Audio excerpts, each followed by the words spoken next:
Hello, everybody. How are you doing? I'm out here in the shop. It is Sunday afternoon. I'm not going to do anything pin related today. Well, I guess in a roundabout way I am. I'm just going to basically kind of organize and clean a little bit today. I want you to know that I have videos booked. They're already built and uploaded and scheduled for every Friday from now until the 10th of February. Last video will drop February 10th. I have one more video on the computer that I'm editing. It's going to be a special. It's going to drop on Christmas Day. It's not necessarily a Christmas video or anything like that. It's just the pins that I did for our friends, the Barnwood pins. I'm going to go ahead and drop those on Christmas Day so that as they give them as gifts, then they can watch the video of how they were made. And that's just something I'm doing for fun and just a little something extra for some good friends. Beyond that, like I said, it's driving me nuts that the shop is so cluttery. I need to declutter a little bit, which I do this all the time, but I need to declutter a little bit and get the shop ready for the next time I come out here and get serious. I need to start another big batch of pins so that I got some videos for you guys to get on through February, March, April, and so on and so on. I also just shot some footage, and I hope it comes out okay. I'm hoping to have a 1 to 2 minute video about the Midwest Pin Turners Gathering in April. April 21st and 22nd up in Chicago. I'll put the website in this video here as well. I want you to go out. I want you to jump on the description of the video, and I want you to check out the website and just look it over. It's a great website. It's got all the information you need to know. Registration is open. A block of hotels is ready to go. They got the prizes listed out there, the contests listed out there, the vendors listed out there, the demos listed out there. Everything you need to know about the show is on their website. It's a great website, and I want you to just, even if you live in California and it's 3,000 miles and you cannot make it because it's just too much of a hardship, I still want you to go look at the website because it will get you fired up about pin shows, and maybe you'll start looking for shows that are closer to you, shows in your area, and I hope you find them and I hope you go. Those of you who look at it, who might be a couple of 100 miles away, might say, maybe I'm willing to drive a couple of 100 miles. Gasoline's going down right now. The hotel rate they got is fantastic. It's a great hotel rate at a Marriott. And the event is right there in the Marriott, so you don't even have to leave the hotel. But if you do, from what I understand, there's some couple of great restaurants right outside the hotel within walking distance. I haven't been there before. This is my first time at this show. A buddy of mine contacted me, wanted me to go, so he and I are going to ride up together. I'm excited about it. It's the first show I've booked for the year. They just opened registration earlier this month, and I strongly urge you to check it out. If you live in Chicago, if you live close to Chicago, if you can find a cheap flight from wherever you live into Chicago, please consider coming to the show. I think you'll have a great time just hanging out with a bunch of other really cool people who absolutely love the same hobby that you love, and a bunch of vendors who are there to sell you products that they develop, they use, that are geared toward your hobby.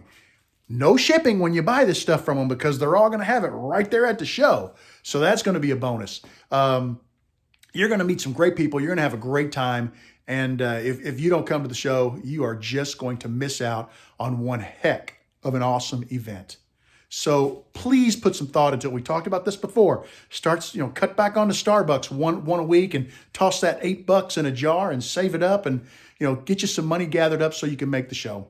All right, I'm going to get busy cleaning and organizing and seeing what I can do with the shop. I've made a little bit of progress in my back corner here. I got this lathe all cleaned off. I've been using this as a buffing station. The biggest issue that I have is that I don't really have lighting or a camera capability on this lathe, so I'm probably going to move away from showing buffing in the videos, except for on occasion. That way I can just leave this set up. I can just turn around, buff. It's going to be a big time saver having it there just for that routine. I got this area cleaned off. This was really cluttered up. There was a lot of stuff that just had gotten tossed up there, needed to be put away. I got through all those bushings. You can see I've got tons and tons of bushings labeled in there. I've labeled almost all of my bushings. There are a few to go, but I'm running out of little rubber containers or plastic containers for them. So I'm going to have to get some more of those. Kind of straightened up this table a little bit. It's still a little bit cluttery, but the old metal lathe looks pretty good. I got to get back into using this thing. I don't know, I've been getting kind of psyched about it here lately. So hopefully very soon you'll see me pulling out the old metal lathe and working on it. I cleaned all the crap off of here, all the junk off the floor, got that all straightened up. My lathe table, I cleaned off my my Wolverine system there and my Rikon buffer for sharpening. Got the lathe cleaned up, all the garbage off of the table. Cleaned out this container. I got the floor all cleaned up. I got a guy who's supposed to come and get this. He's put off a couple of times coming and getting. Hopefully here in January or maybe February, he'll get it out of my shop because I really need to get rid of it. And sitting under the lathe table like that, lots and lots of chips and crap are falling on it, and it needs to be cleaned. It's just going to make it, tougher to clean. But I'm happy to have this area straightened up a little bit. I've been trying to put things away instead of just setting them somewhere else. So I'm ready to move on to the left here. We got that entire cart I got to do something with. And then I've got all of this stuff, which this has got to go somewhere. This is huge. And if I can get this cleaned out, I'm going to be in great shape. But I don't know if this will happen tonight because this is going to be a lot of work. You haven't seen this in a long time. Take a look at that cart. It's empty except for one shelf. I got a few things on one shelf. The rest of the shelves are empty. I probably will move that shelf down to more toward the bottom so that I can, alternate and rotate shelves a little easier up top.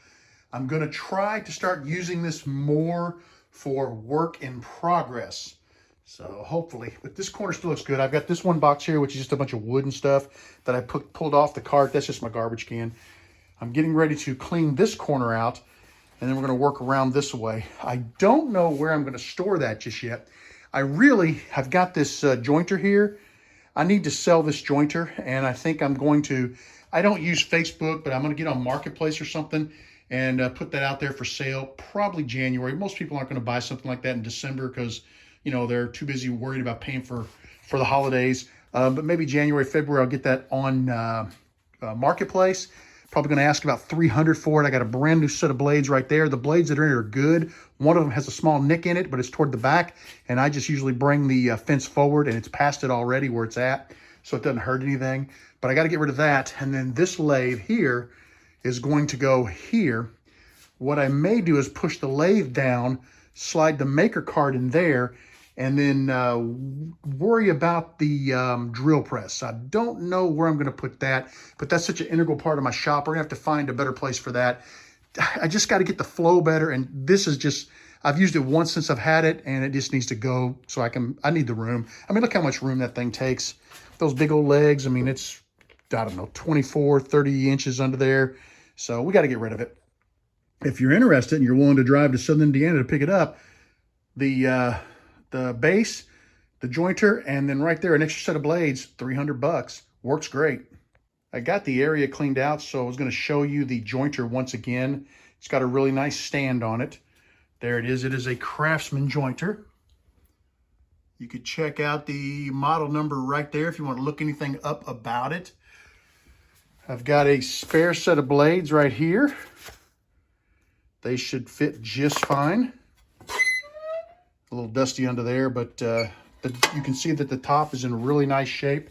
You might hit it with a little 120 sandpaper and some WD-40. It'd be about all it needs.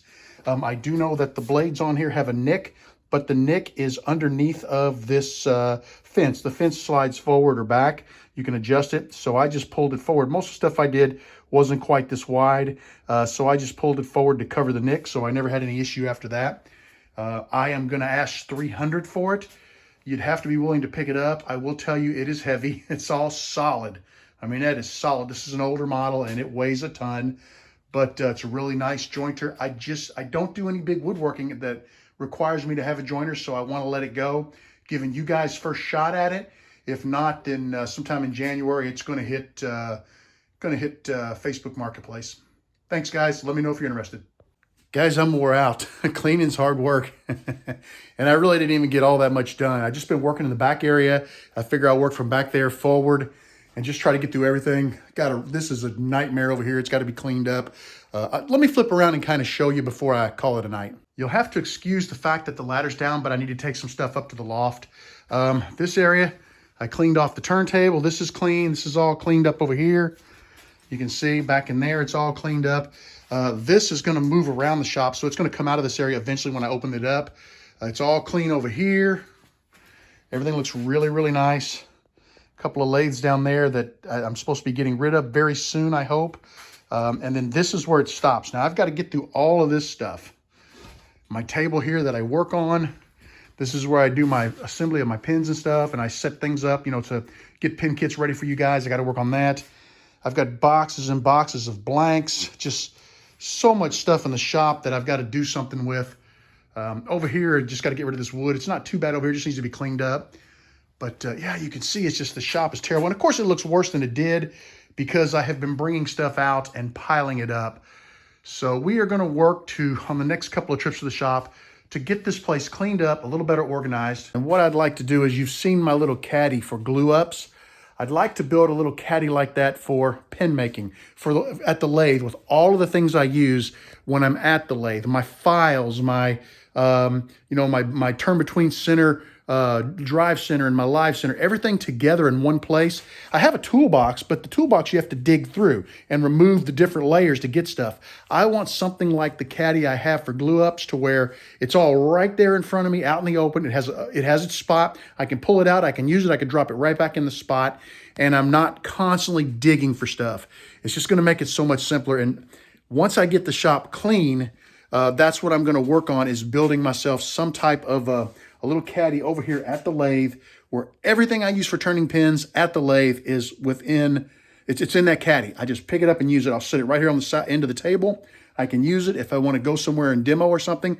I can pick it up and take it with me. So it's not going to be beautiful. It's not going to be fancy. It's going to be 100% functional. That's coming up. That's something I've got to do, because I lose so much time. Just run over to the bench and get that. Dig through the toolbox and get that. Oh, I left this over on that table. That's for the birds. We got to bring it all together. So that's what we're going to work on. I'm not going to do a video on that because it's going to be just completely functional for me. But I will do updates here and on my Patreon channel. I did not shoot any Patreon videos today because I haven't done anything. But I've been shooting little extras for the patrons that are things that you don't really see on this channel, and things that you don't really see or will never see on RJB Woodturner.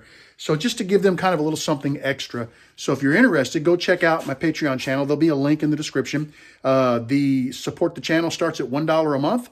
And if you want to donate more, you can. But with $1, that's all you need to donate. And you get access to those lens videos. And every time I've been out in the shop working, I've been shooting videos for the patrons.